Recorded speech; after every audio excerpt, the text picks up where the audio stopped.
let's get this thing started. How's everyone doing tonight? Yeah, you guys are a little bit quiet. I said, how's everyone doing tonight? Welcome to the Good Life space in Dubai. Make some noise for yourselves right now for showing up. Woo-hoo!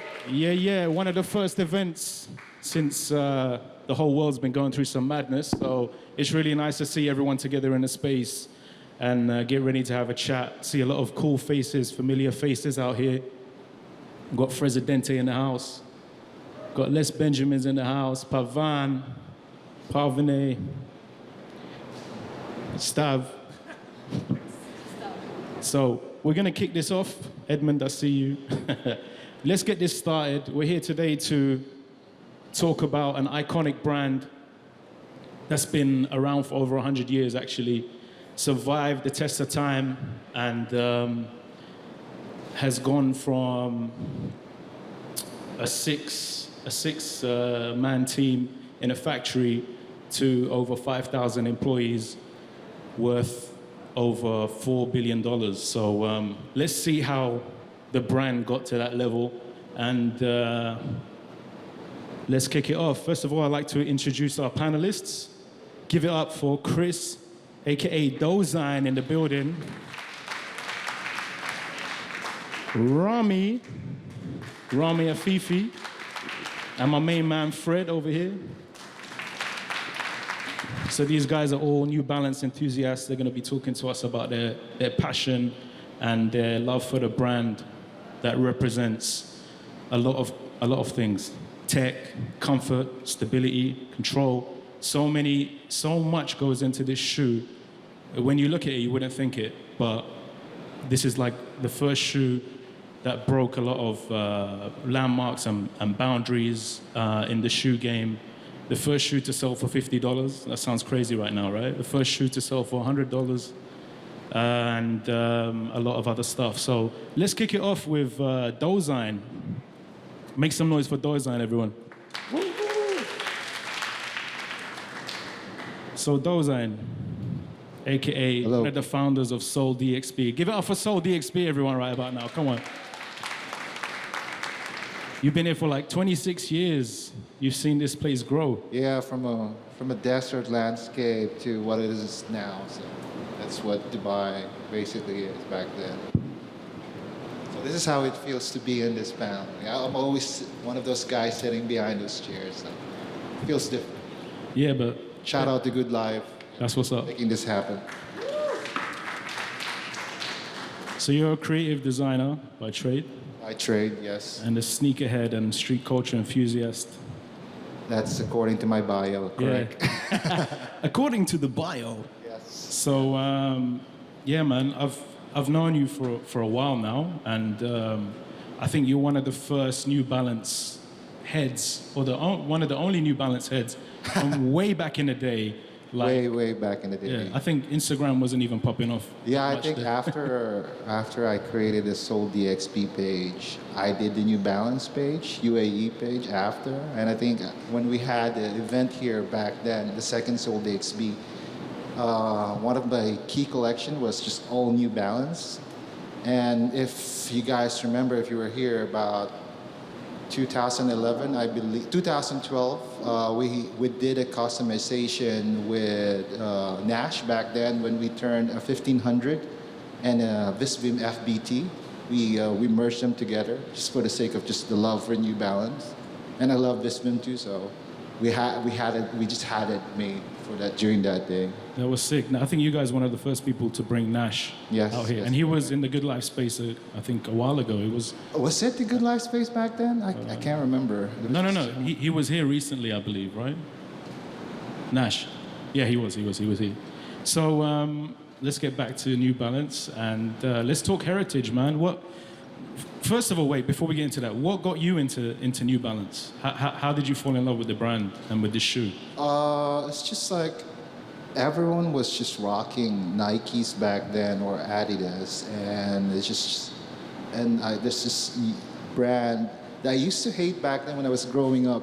Because I remember I used to ask my dad, I want some Nikes, but he would give me this shoe with N on it, and I was like, what's this? I wanted this brand, but I said like, no, that's New Balance. But as I grew up, I started to like getting geeky about sneakers and finding different brands that just resonates based on my style and my personality. And I find it so the subtlety and the quality of the shoe is just unparalleled compared to the other brands. Yes, the other brands has X, Y, and Z, but New Balance has this offering that's just completely blew my mind when I got into deep with the sneakers. And as I progressed in my career, I started buying stuff that's just only available in Japan. That's just my whole obsession with Japanese street culture started to happen. And I met people from the industry who was a similar vision and similar geekiness compared to shoes. I got into it really deep, so the whole collection was to see with Mita, the Mad Hectic crew, the Left Foot crew, the guys from Progress back in Manila. So it's just like this whole group just loving New Balance. It's just so simple too. You can rock a 574. It's just so understated. It's one of those shoes that you just have to wear the gray New Balance and you're set, man. It's just so simple. And it's the simplicity and the subtlety, but the quality of the shoe. It's just back then it was just there's no one to compare. New Balance, there's a big New Balance culture in Japan. Yes, I think that is due to a lot of the characteristics of the shoe and what the brand pays attention to when it comes to building the shoe, the materials, the tech that goes into it. Has that culture always been a part of the brand from the start, or is it something that came in later on? Or no, but if you think about it, sneakers or shoe in particular, trainers, was meant to be worn to perform.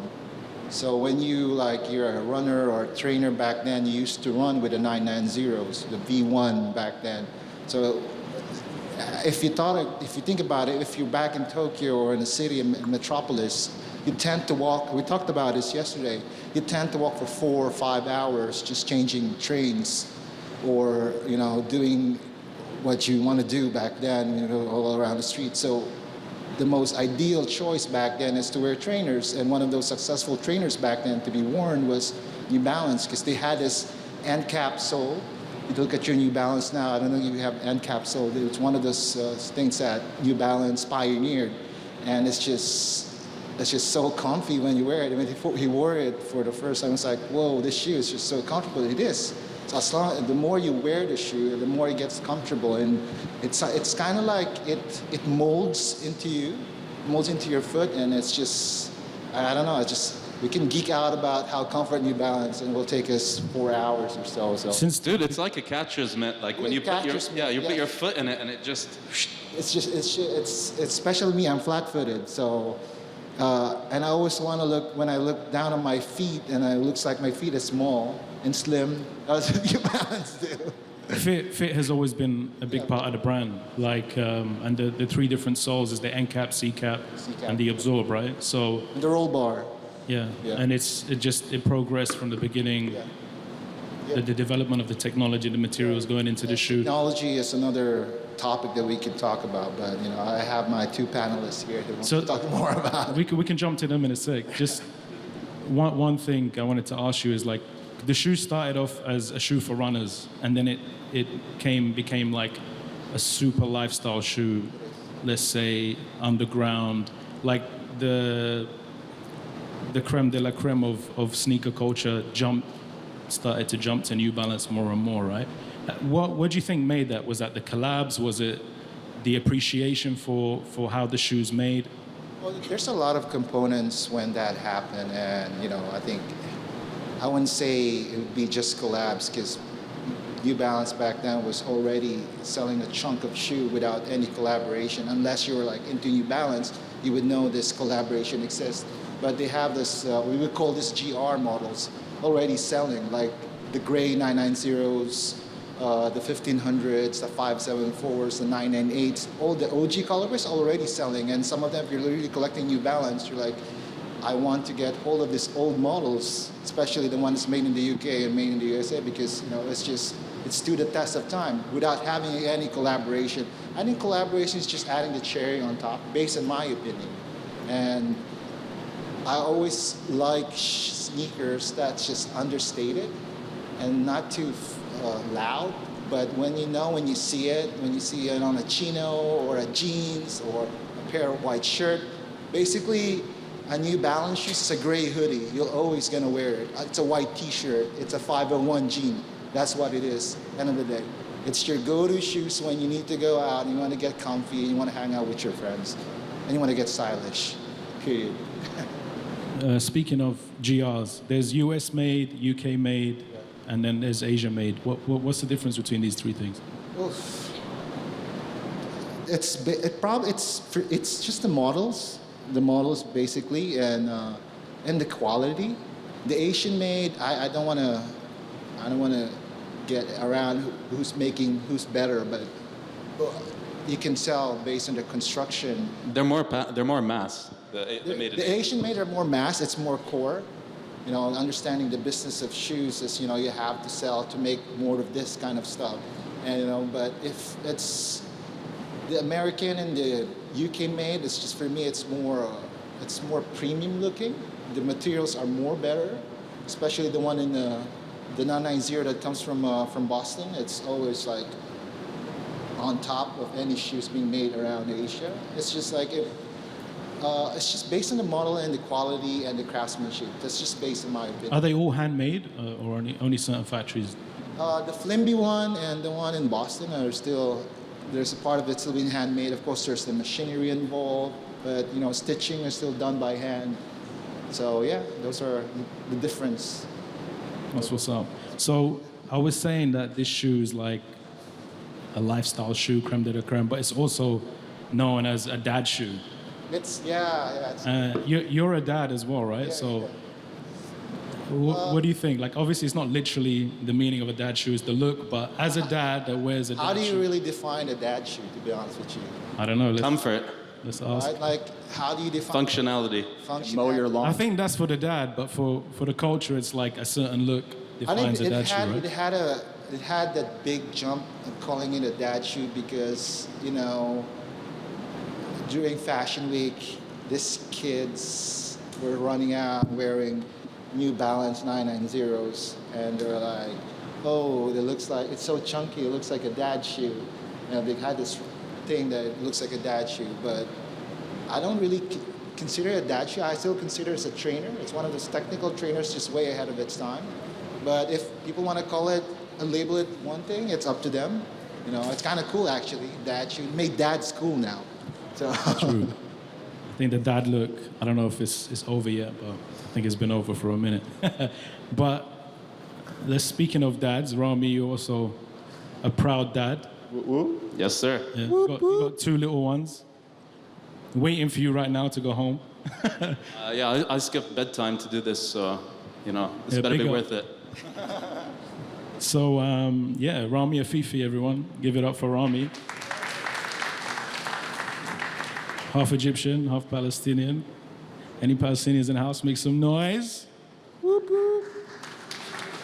So are you going to ask me about the dad shoe thing then?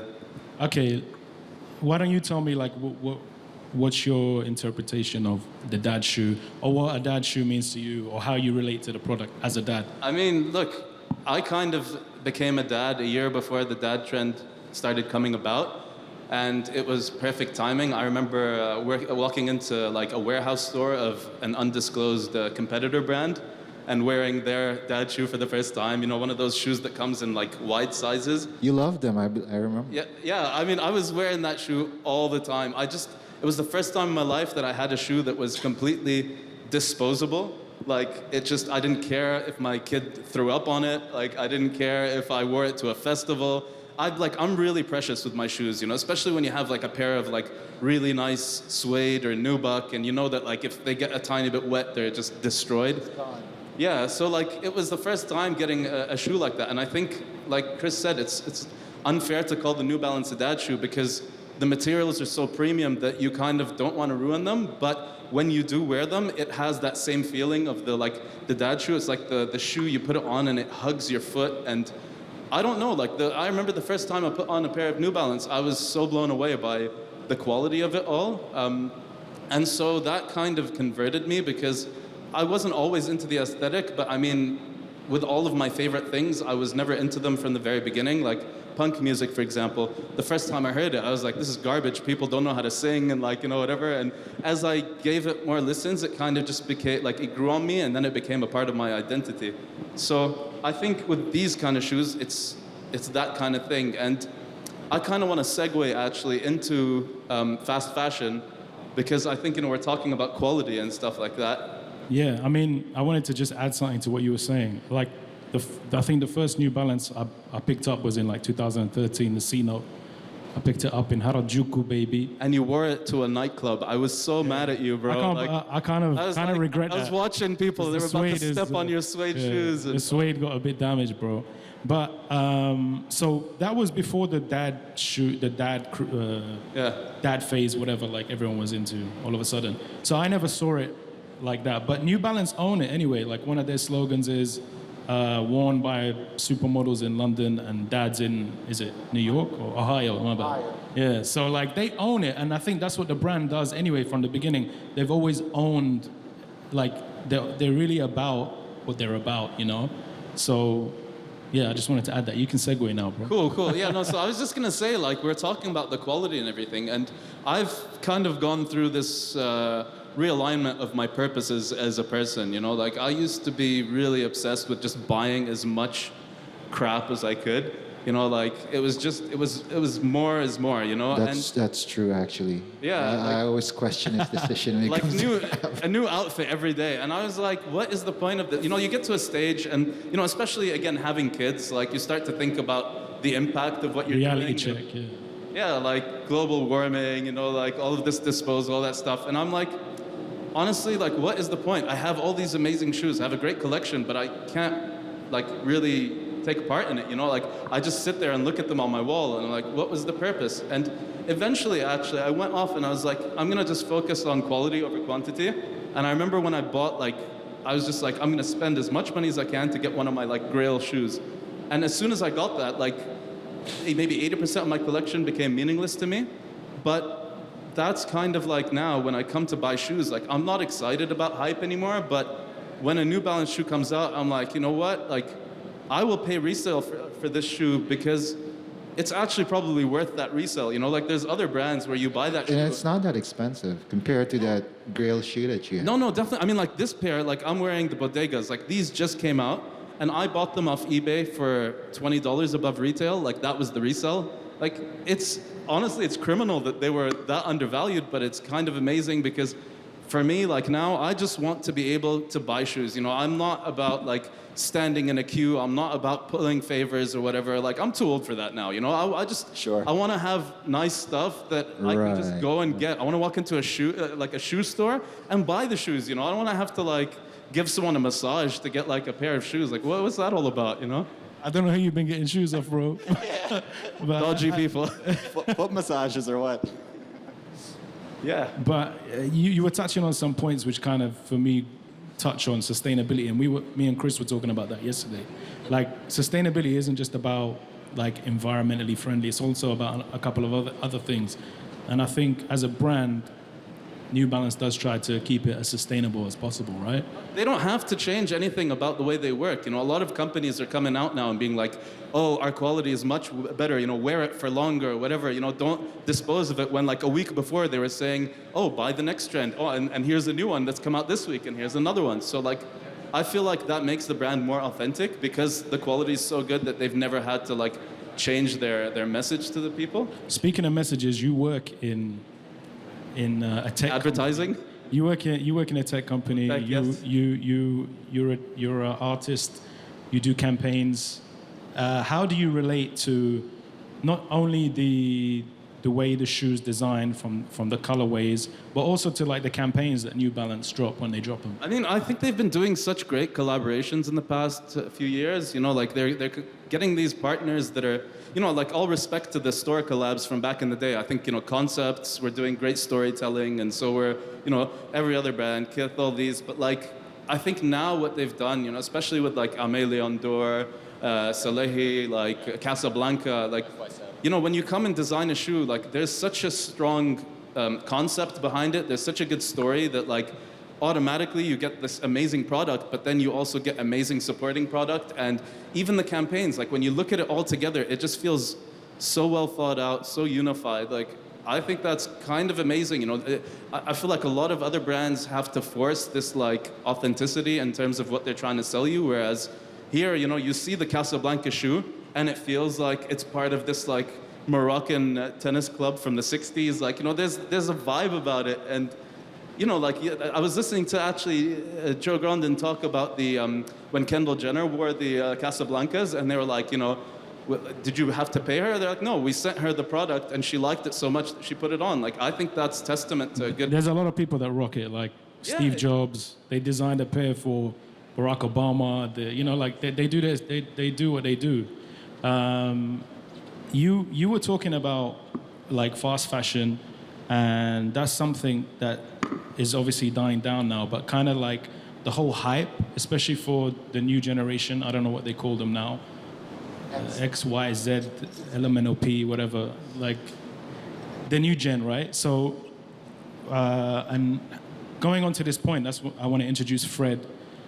Probably he's the youngest in the panel, and it's kind of rare because you're kind of acting like someone's who would be Fred's age when you were on your fast fashion stuff, which you're not anymore. And Fred is kind of like a rare breed for a 25-year-old now, where he's super into the culture and about the culture. Give it up for Fred, everyone. Yo, yo. What's up, man? How you doing? Good, good. So we were having a conversation earlier today about how you've traveled around and all that stuff. Let's get into that in a sec. But I just want you to like tell me like, how did you get into this brand, this shoe? Yeah. What's your favorite shoe? What is New Balance to you? Man, it's a lot of questions. But any of you have been to DC, shout out Chocolate City. But DC is the New Balance city. Like that is, like New Balance is our shoe. And when I was in high school, that was the cool shoe. So, you know, high school is a super important time. You want to look good, have the drip. And New Balance was that shoe, but what was cool, it was like a club inside of a club. So you can have a New Balance, but then you can have a specific model. And then within that model, you can have a specific collab. And you can see people and you know, man, there's only 100 of those. So there's like 100, and DC is 10 million people. So that's 0.00001%. And that's a relationship. And you go talk to people, and it's so organic. You know, it's not like some other shoes, there's a lot of the bigotry, there's gatekeeping. But if you talk to some real New Balance fans, or you talk to the community on Facebook, everyone is friends. You know, everyone is helping each other, and they're hunting, because half of these shoes, the brand isn't putting out a PR piece in the day. If you wanted to know about this shoe, you had to dig through blog posts, Facebook posts, translate Japanese magazines. And it was like, if you're into that, that was like gold. This kid sounds like me about 15 years ago.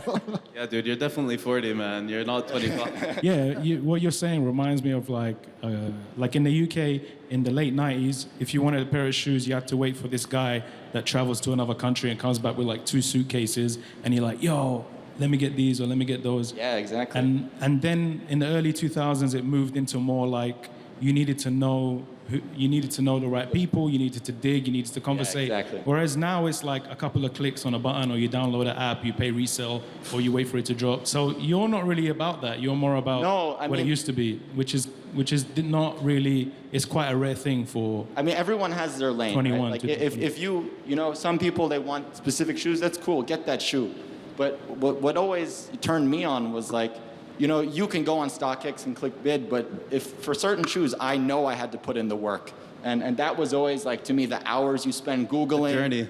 Yeah, the journey. All the times you're at work, sitting in the bathroom on your phone, you know, secretly looking for shoes. And yeah. Dude, if you can buy it off StockX, then like, what's the point? So can everyone else. Like, I think. Exactly. I think everyone's gotten so kind of obsessed with like, buying that hype thing, you know, so that they can stand out, except everybody else is wearing that hype thing. And like back in the day, having these collaborations was your way of being an individual person. Like it sucks to go out and see like everybody wearing the exact same shoe. And like if you look around now, I don't actually see that. Like, that's kind of awesome that, you know, you have all these New Balance collabs and everyone's got their own specific shoe. Like, Yeah, I think like also, if you realize as you grow up,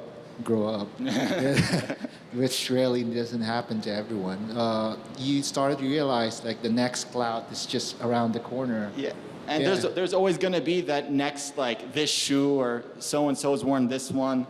But after a while, you just kind of like, I don't know, it just gets to you. You're like, all right, let me go look back. And if you look at a lot of great style and, you know, there's always these icons in time, and you're like, why does everyone love them? It's because some things are just like universally great products. And that could be the pea coat. That could be the beret. There's these classic things, whether it was the slim jeans in the 70s, things come back for a reason. And I think that's why New Balance is always so popular with the new gen, because they have this archive and it's massive. You know, you can start from the 320 to the 1700 and every single line in between. And the brand doesn't even have to push it, you know? Like, the people will go back because they're hungry and they will find it. Yeah, I think with the new gen as well, when it comes to the merger of fashion and music, and you know, you see people like in high-end fashion and street culture, and you see people in high-end fashion and street culture and music merging, and they're rocking the New Balance. I think that also has an effect on it's like a melting pot, and it all blends. And you know, if you look at all great cities, like look at Dubai, everyone here, it's a mixing pot, and it's the same values that make certain things pop. And New Balance, whether they're, you know, collabing with models or if it's like a Marvel movie, you can find a shoe in each and every lane, but it just caters to everyone. And they don't even have to market it, you know. Your dad wants to wear it, you want to wear it, your nan wants to wear it, and then we all look good. That's like a family outing. So we're coming to the end of the time before we need to jump to the live stream. So just before we finish, does anyone want to add anything? And like, I want you to name your top two. Don't do it. Top two silhouettes or top two collabs from the New Balance stuff. Easily the Soul Box toothpaste, 1500s. Which one? The toothpaste, both colorways. Both. You were talking about those earlier today. No, those are hot. Hot. When you trying to get? Didn't you get them? No, I have the GGBs. Okay. So the finish lines, but from the same guy, Hikmet, who is like one of the gods of the 1500. Shout out to the 1500. Hikmet's done a lot of nice ones. And for Joe on this call, if you guys have some extras, you know, like the Barcelona 991, you can hit me up. Rami. I mean, it's a tough one. I always find it hard to choose my favorites, but I guess I'd have to go with the Concept Grand Tour 998 because that was probably one of the first shoes that converted me on it. And I remember that red tongue against like that, you know. It bled though. It bled on the It did. It bled on the shoe, and it was, you know, it was hard to keep pristine. But I loved that shoe so much that I actually ended up making a custom pair that was like a night version of that shoe. The Dragon Mark. Yeah, one thing you guys need to realize when you rock New Balance, your sock game should be on point. It has to be gray and white socks. You're wearing green white socks? There you go. That's how you do it. You can white socks. It has to be that. You know? It's always the white. It's fine. It's fine because you're Gen Z, so it's good. Hey, I'm still Gen X. I'm not there. No, but it's good. It's 1 year off Gen Z. If you're one of those guys who are watching, they were on social media back then. Pinfolding was a huge thing back then. So you pinfold your the jeans, the selvage, and you show your socks. So I think that's how Stans got famous because of the Stans. But it's always the sock game and the gray sneakers. Just always should be on point. I think I have one more shoe to name. Go for it. You gotta jump to it. Well, maybe. I mean, it's hard to pick, but I would say any of the like J. Crew collabs because I mean that stuff. I want to consider it collab though. It's a store only. Yeah, unique product or whatever. But I mean, J. Crew. Shout out to J. Crew. By the way, before Aimee Door, it was J. Crew. So shout out to J. Crew. The colorways were just so banging. Like every shoe I would see from there, I was like drooling over. Like I wish we had a J. Crew here so I could have got those. But yeah, I guess those are my picks. And maybe for a new one, I will give it to the Stray Rats 990 V3. The first one that came out. Good choice, yeah. I mean, dude, it's like a random ass skate brand from Miami. Like Yeah, it's a great collab. Fred, quickly, let's hear your top 2 or your top favorites. Man, that's like, what's your favorite kid, you know? Everyone has one. So, My 2 kids are my top 2 kids. wait till the next one, you know? Same, The bread and butter 1500, that's a nice one. And then that's a good one. That's a good one. About it. Yeah, and also the Kawasaki 993. Oh, that's rare. That's really rare. I'm still looking. I'll find it. That's what's up. All right, guys, we're gonna have to wrap it. Make some noise for Kris, Rami, Fred. Thanks for pulling up. Thanks for being here. Hope you guys enjoyed it so far. A couple new faces walked in. Brooklyn, Nile. Got Maz in the house. The whole community came out. Speaking of community, we also got Nigel in the building.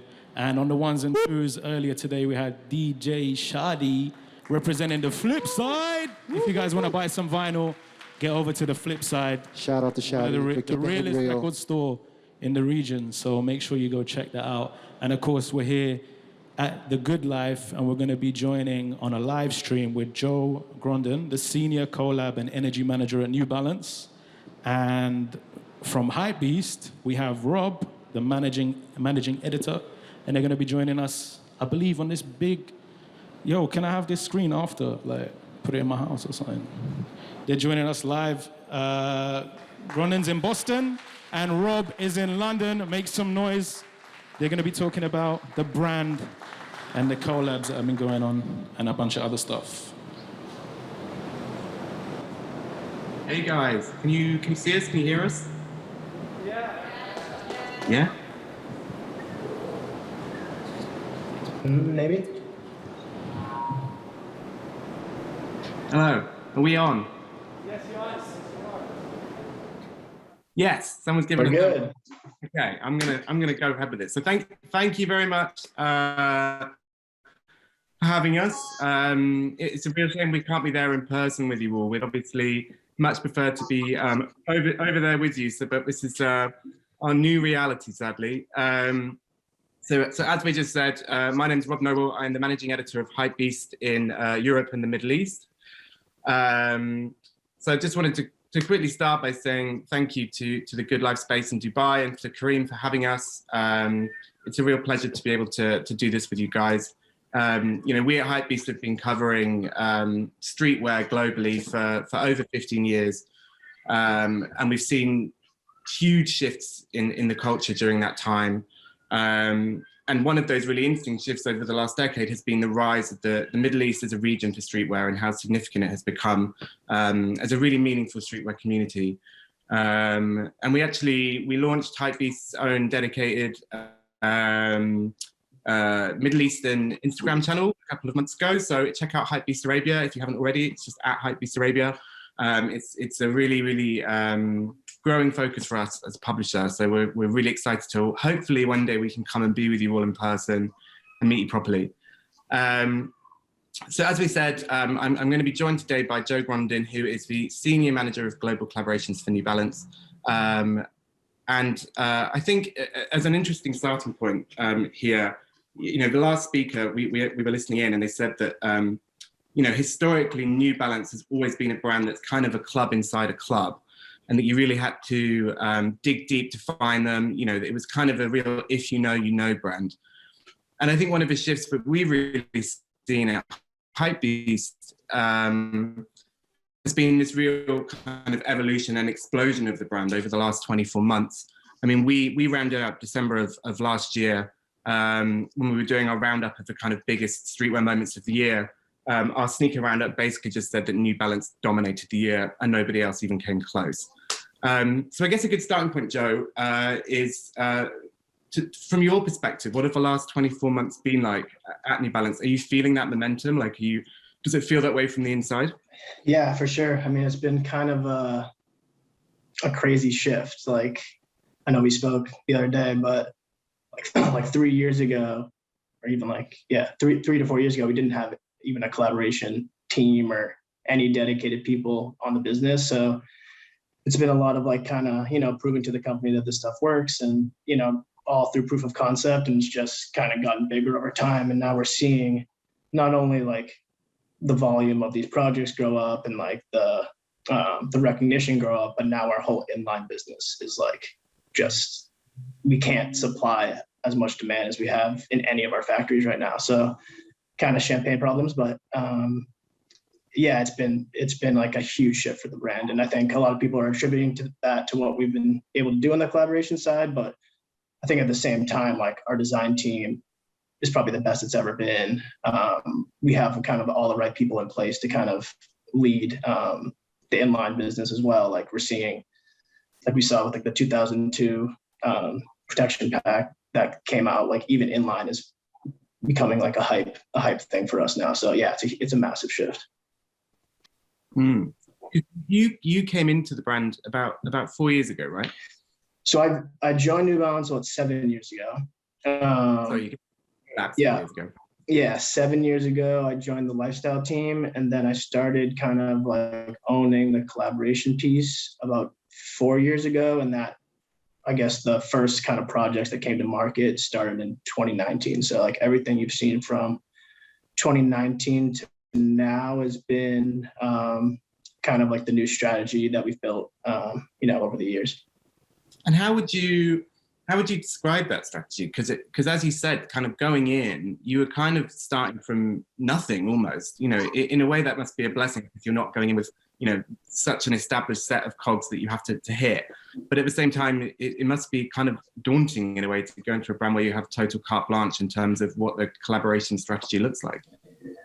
Yeah, it was interesting because like at the time, I mean, I think a lot of you guys started talking about them before this. We were pretty much only working with retailers. So it was like, concepts and Kith and sneakers and stuff. And, just like some of those iconic, boutiques.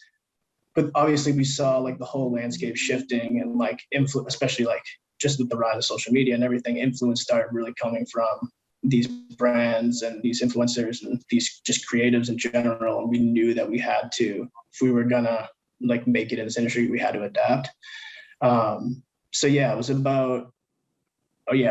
2018. I was living in Tokyo at the time, under New Balance, and like was kind of working on our Tokyo design studio stuff. And our VP of all of lifestyle was actually a Japanese guy, and he sat in the Japanese office. So we got really close.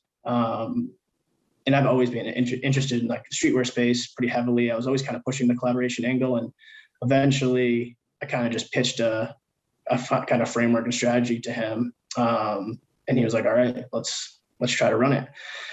So we started with pretty much no budget, but I had kind of free reign to kind of like handpick some partners. And at the time, like we needed to start like really small and like, just build up that demand. So we were doing like some of the first projects, like Stray Rat's first 990 or the first Aries project or the first Jown project. Those were like 100, 200 pair projects. We were doing them on our custom line and then like using materials that like the NB1 customer couldn't use. And that was kind of like our cheat code for the first like year just to get projects out in the market. They were exclusive to these small brands. And then that just started picking up, and we kind of got some of those projects on like end of the year lists, and resale value was going crazy and people started paying attention.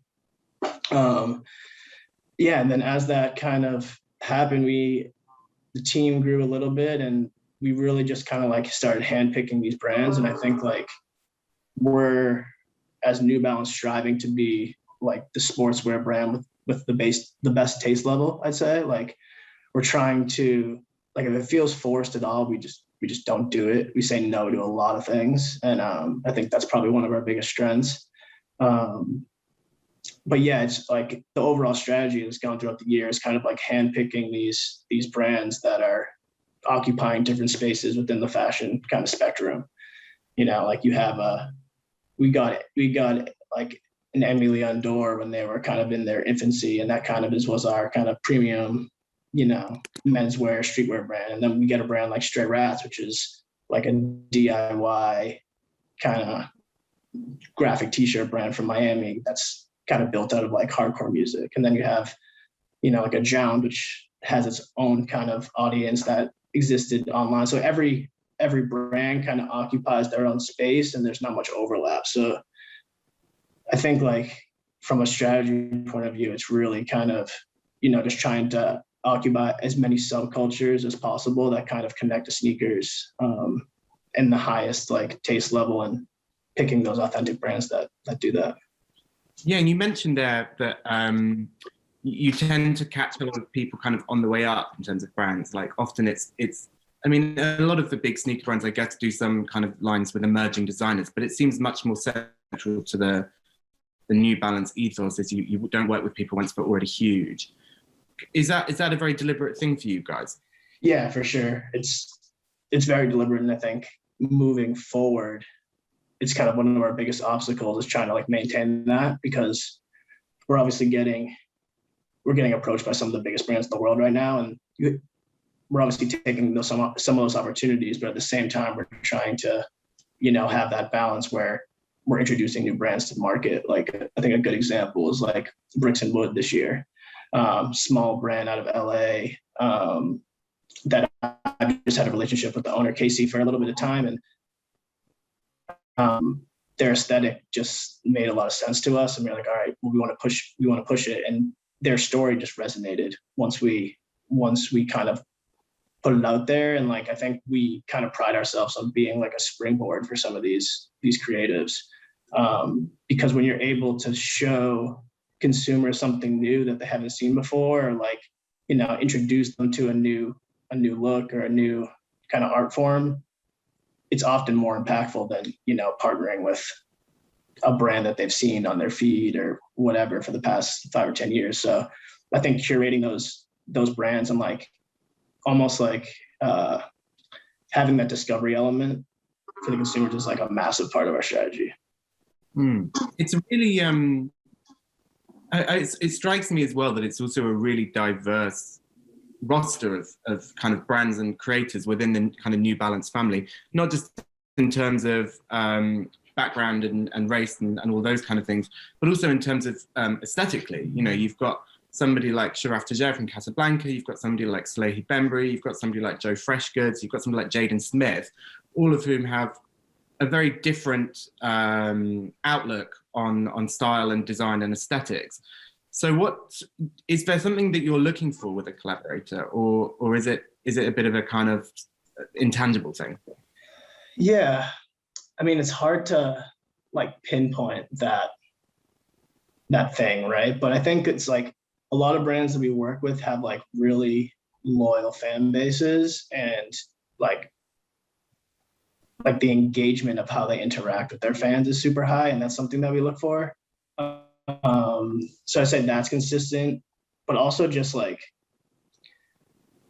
yeah, I mean, like it comes down to the taste thing again, right? Like you can kind of see it like up front, like if they're authentic in their space, or if they're just if they're kind of following, and we try to get the brands that are doing something, just doing something different in their space. Like when Casablanca came out in their first runway show, that's why I wanted to work with them. I just thought their aesthetic was like new and fresh. It was like the new wave Gucci. And I was like, for us, that was like, okay, we're trying to get this kind of 70s new vibe with this model of 327. Like this is perfect for us right now. Other brands just make complete sense. Like a Aimé Leon Dore, I feel like is a bit more natural. Like it has that more Northeast kind of vibe, very classic, very heritage, and it works very easily. Same thing with like a Jound. But when you're able to get all these different types of looks, you're able to flex a lot of different silhouettes at the same time, right? So like we can do a waterproof boot transformable mule thing with Snow Peak and get a whole, outdoor, Japanese fashion consumer, and then at the same time, work on a project with Joe Freshgoods, who's like was originally kind of pretty underground, creative in Chicago, and get a whole different audience, So working with these brands at different types of styles and aesthetics, I think allows us to push different types of silhouettes all at the same time. And it keeps everything interesting, if we were only doing 990s every month, then I think people would get bored. Yeah, I was going to ask how. So let's say, you know, once you've got somebody through the door and they're definitely gonna work with you guys, it would be. I'd love to learn more about the process of kind of matching the collaborator to the model, because you said when we spoke before, you said that you never want to force it. You're never going to force somebody to do, you know, the shoe that you're wanting to push that season. It's always got to be much more organic than that, right? 100%, yeah. And that's like something we like live and die by. And I think that's where a lot of brands, our competitors, have fallen down. Like, there's a big push from senior leadership to, you know, this is the big bring back model and we need to get our biggest partners on it, and they'll throw a bunch of money at these guys to try to make it cool, and consumer can see right through it. So for us, it's been like all about pairing right partner, right model, right time. And it's all about the model life cycle too. Like, we introduce a lot of new models with partners. We bring back models with partners because I mean, sometimes they can tell the story better than we can. But I guess how it starts, I mean, it's a little bit easier now that we have like a full kind of roster of partners to pick from. So it's kind of like, all right, what are our stories for the year? What are the models we're pushing? And we kind of like, okay, this might work, this might work. And then we start pitching stuff. But I think when we started, it was a lot like figuring out the look we wanted and then going after the brands that had that look.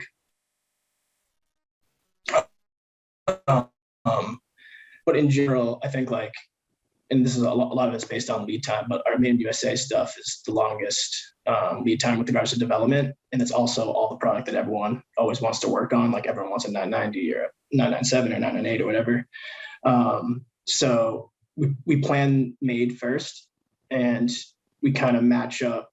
And now it's pretty much our best and most powerful partners that are working on that stuff. So we kind of plan that out, map out made. That's probably like 6 or 7 projects for the year. And then we kind of figure out what are the new models that we're launching and like, what's that aesthetic? So I think if you look at like 2020, like I mentioned, like 327 was a huge initiative for us. And we knew that she was going to be, or had the potential to be a big one. Like the feedback we were getting from retailers and, you know, influential people in the space were like, this is it.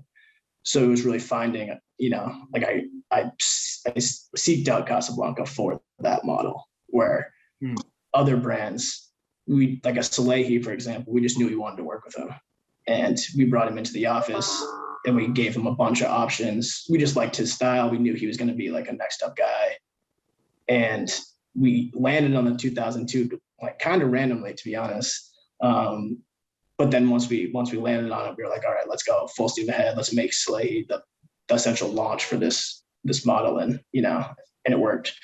So.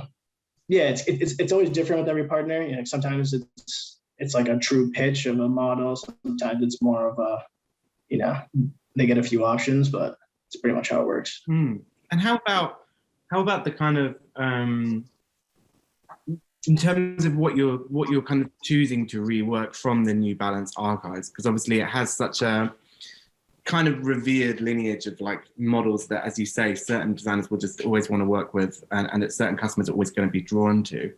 How do you get that? How do you strike that balance between the new and the old? Like, do you think it seems to me, at least from the outside, that New Balance is a brand that's powered a lot of the way by nostalgia in a really good way? For sure. Yeah, and I think it has to do with trend too. I mean, 6 or 7 years ago, we weren't in the best space because everyone was wearing like sock shoes, right? Like, not the best time for New Balance.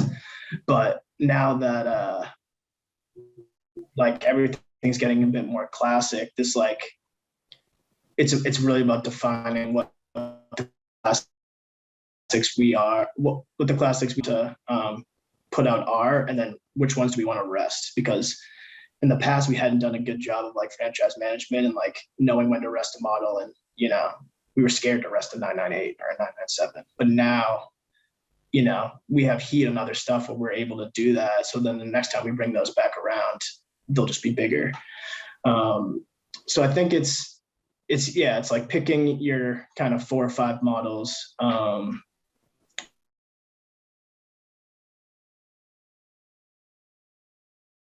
Right. So like there's always like a 90s play. Now this whole 70s thing has been happening for a couple of years. We went hard on that.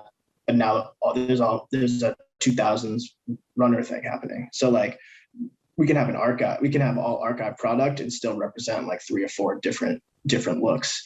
And then with all the new product that we're coming out with, I think it's kind of almost 2 angles. And internally we call it shifted, and then the other one we call utility. So from like a shifted standpoint, our whole ethos has been like taking stuff from the past and like modernizing it just enough to make it different. So that's kind of what you're seeing with like a 327 or a XC72, or there's a few other models we're releasing next year that are kind of in that same space, that like bigger N logo in general. And then from a utility standpoint, there's just like a lot of heritage, trail and outdoor product from New Balance to draw from.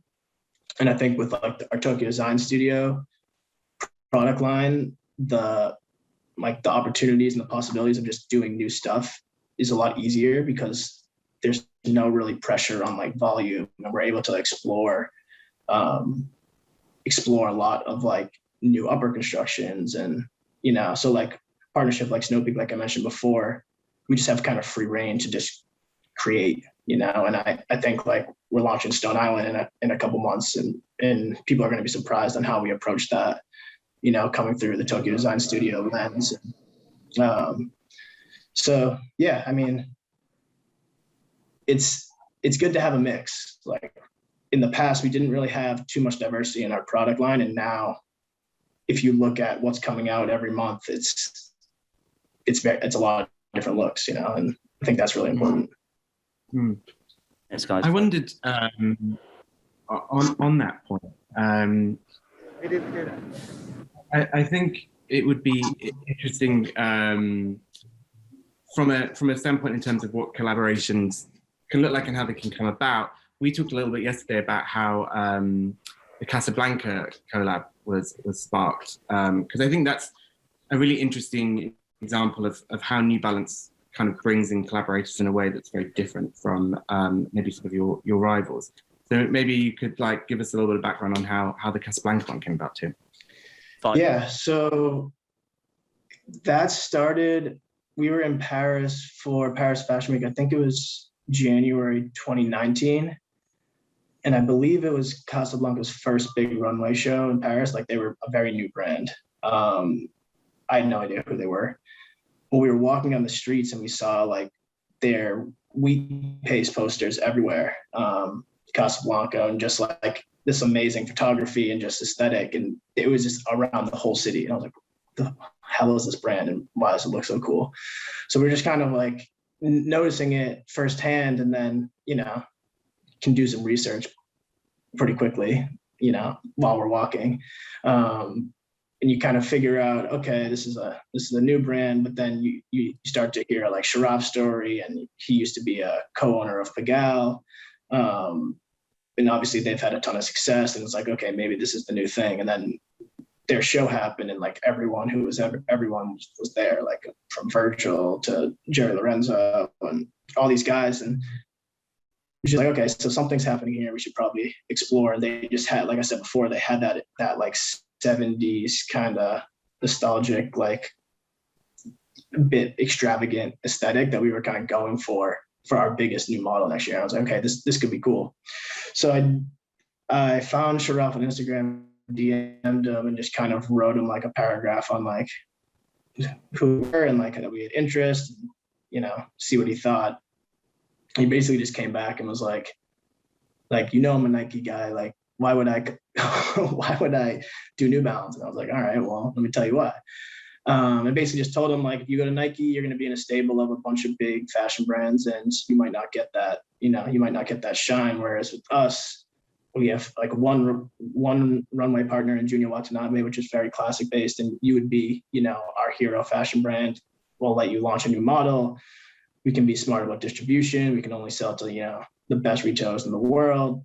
The volume doesn't have to be big, So it was all those kind of like small negotiation points that made him think. And then I think he called me randomly on like a Saturday. He's like, "Do you have time to talk?" I was like, all right. He's like, "Yeah, I was just talking to my friend from Faces Plus Faces, and he convinced me that this is potentially the right move. So like, let's start talking." And then when I showed him the 327, like instantly he was like, "This is perfect for us." 2 minutes. Yeah, and then 2 minutes. and then we got going, and you know, a few launches later, and then the XC72 was a similar thing. I was like, okay, let's run that same playbook back. I think Impact was a little bit tougher without having that physical runway show that everyone was at, but it's gotten a really good response so far. Do you think that's kind of your competitive edge? And it sounds like you can be a lot more nimble than the big boys. Like you can work a lot more quickly and be a bit more adaptive. Yeah, I mean that's our selling point to every partner now.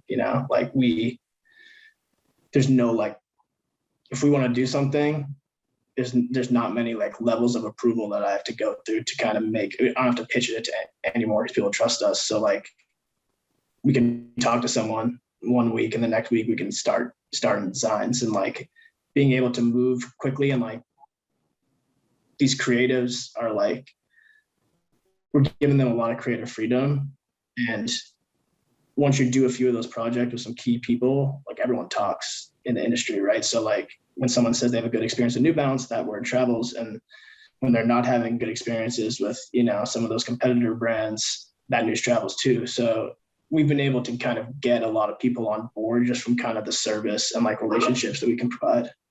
And as the team has gotten bigger, like I have a few product managers under me now, like we've been able to kind of maintain that, because at first it was just me, and it was like I was running around like a crazy person for like a couple of years, but we're getting people in place, and like our team's just super strong, and like our relationships are like real. Like we're on text every day, we're calling each other. Like if they have a problem, they can just come to me right away. There's no, there's not too many sections of the business they have to talk to, and creatives like that. I think we're gonna pivot to some questions from the audience now, which I think the guys over in Dubai have already got ready to go. I'm not there. All right, guys, give it up for Joe and Rob, joining us from Boston and London, all the way here in Dubai. Yo, Joe and Rob, give it up for the audience here too, man. So we got, that's what's up. So thank you guys, man. That was an insightful talk. We got a couple of questions that were sent to me from the audience. I don't have the names, so if it's your question, raise your hand. But yeah, first up, what got you into sneakers, and is there a particular release that made you passionate about collabs? Yeah, so I got into sneakers originally. My brother's been a designer at New Balance for like 18 years. So, and we're like a 12-year difference. So, and I was sample size like my whole life. So kind of a nice perk, but I was kind of, when he was in college, kind of in industrial design school, he was just drawing shoes all the time. And I just got really, interested in the whole thing, and kind of started learning about the culture a bit more. And I kind of I ended up wearing New Balance like the majority of my life because of that. So like I knew a lot about the brand. And I think like the first like collaborations I feel like I was getting into was like when all the 580 stuff was coming out originally. So like Susie and Matt Hectic and some of the Undefeated stuff. And like my brother kind of telling me about like, oh, this is only available in Japan, but like I can get you a sample like type stuff, and like me feeling like the coolest kid probably the only person in the US that had certain pairs of shoes. And like that whole concept really, I think really got me kind of into it. Yeah, just collecting stuff, through high school and college, and then New Balance was the first brand I worked for. So I was trying to, right off the bat, was trying to get into the space. Dope, man. Makes sense. Next question. While chasing a younger demographic, how do you avoid alienating the older collector or collectors? Good question. Yeah, it's a really good question. I mean, I think a lot of it has to do with that blend of partners, you work with. So while we're trying to get, the up and coming Salehis, Joe Freshgoods, Stray Rats type consumer, we're working with brands like Double Taps that have been, around in this industry for the past 20 years, or brands like Pada. So I think like maintaining that like OG kind of like streetwear retailer project is super important, but also just like making sure your core stuff is great, and like you're doing executions outside of collaborations that are, you know, respecting anniversaries of product, and you know, like those like kind of sneaker nerd stories still resonate with that certain consumer. So as long as I feel like we're doing that, and we're, you know, speaking to that older kind of collector at the same time as we're trying to get the younger kid, I think that's really the strategy. You think if you also, by staying true to the build of the shoe and the materials that you use, also helps, right? Yeah, of course. I mean, with like made in US, like we kind of are like positioning that as our luxury like sneaker line, right? So those shoes haven't changed much over the years. It's big suede mesh, or, you know, like nice leathers or whatever, and like the price point of those shoes just naturally kind of segment themselves to a higher market, and we're able to kind of maintain that because there's only a certain amount made every year, so that will never change. And that consistency, I think, is, you know, what's gotten us here. Yeah, there's a saying, it goes, if it ain't broke, don't fix it. So, of course. Next question. New Balance Collabs always has the most thought-provoking creative campaigns. Is this part of the creation and ideation process, or is it handed to an agency as a brief at concept stage? That's a long question, but it's a deep one. That's an industry question. It's a very important one. No agencies. No, this, like, that is a really good question, because it's a massive part of our strategy, and it's a big part of why people want to work with us. So we pretty much give complete creative control to the partners. Obviously, we have our guidelines and our deliverables of what we're trying to get back. But with regards to like production and everything, we give, you know, we facilitate a budget to the partner, and we allow them to use, you know, their photographers, their videographers, so they feel comfortable, they can get their aesthetic. I think it's a huge miss when brands try to like produce on behalf of a partner, because like we're not just working with these guys because they can design a nice colorway, right? Like that's sometimes the smallest part. It's really how they're able to like create an emotion or create an experience with their marketing. And I think if you look across all of our partners, they're all great marketers, and they're all almost like, back to the agency question, they're almost like mini agencies for us. We have a shoe that we're trying to launch in a certain way, in a certain aesthetic. We give it to them, they do their colorway, and they're able to bring that, you know, their look and feel to life. And that's why all the partnerships look really like authentic and you know, organic, is because they are, you know, we're letting them fly. Like the Joe Freshgoods campaign that just came out, I think is probably one of the best examples. Like that wasn't watered down at all, you know, like that was him in his neighborhood with his people, like he's telling his story, you know. So yeah, it's a really good question, because it's a huge part of the strategy. Yeah, that's dope that you guys go direct, because you kind of cut out the middleman. Nothing gets lost in translation, because a lot of times agencies will go to the guys that you go to directly. So it's dope that you guys are that hands-on, man.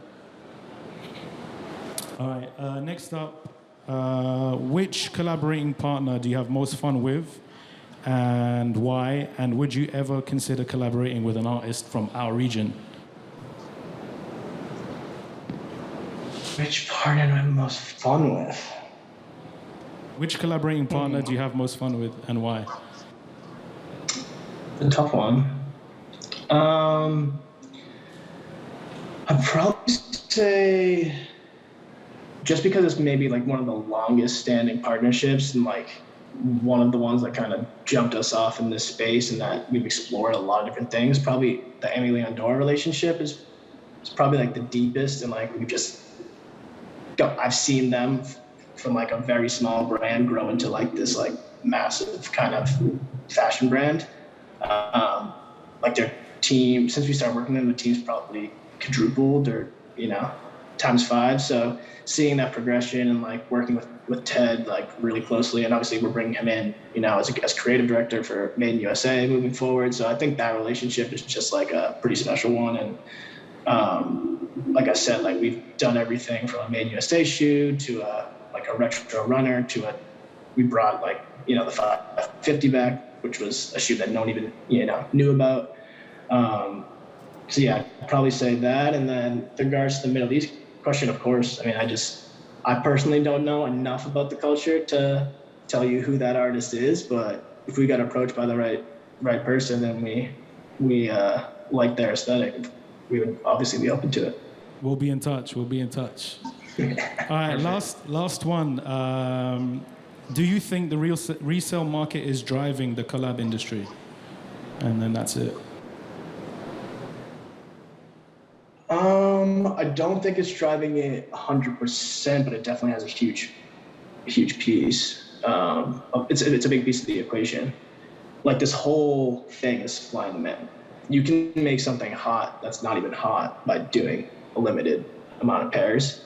But at the same time, it's about getting everything right now. It's like the model has to be right, the execution has to be right, the pairs have to be right, the distribution has to be right for stuff to actually explode on the resale market. So I will say it's a big piece of the equation, but I don't think it's the sole driver. Rob, you want to add anything to that? You have any views on that one? No? Me? Yeah, do you want to add anything to that? I thought I'd bring you in. I think from the Hypebeast side of you, I totally agree with Joe. I think we've really seen resale kind of become the most dominant force in sneaker culture over the last 5-6 years. Since it really exploded digitally, I think it's gone way beyond those kids that used to do it, like on Lafayette or whatever. So I think it's totally true that it's a huge driving force for a lot of brands in terms of how they approach collaborations, who they collaborate with, and how they distribute and market those collabs. I think what is separating New Balance at the moment is as Joe says, but they're not kind of being too guided by that. Like they're not trying to artificially create hype. They're not leaning into gimmicks. They're kind of moving on from things before they get tired. And I think that's a really quite brave step, which a lot of other players in the space aren't really doing in such a good way. So I think it's going to be interesting to see how that shapes out, in the coming years. I think as you can see, huge retailers like eBay, for instance, moving into the sneaker resale market. My assumption is that it's only going to become a bigger and bigger force in this part of culture. So it's about staying true to the ethos of the brand versus having resale as a driver. Yeah, That's true. All right, guys, on behalf of everyone here at the Good Life space in Dubai, we want to thank you, Joe. Thank you, Rob, all the way from Dubai to Boston and London. Give it up for Joe and Rob. Hypebeast. Thanks for having us, guys. And New Balance. And yeah, if you know, you know. That's the catchphrase of the night. All right, guys, peace out. Thank you so much. Peace. Thanks.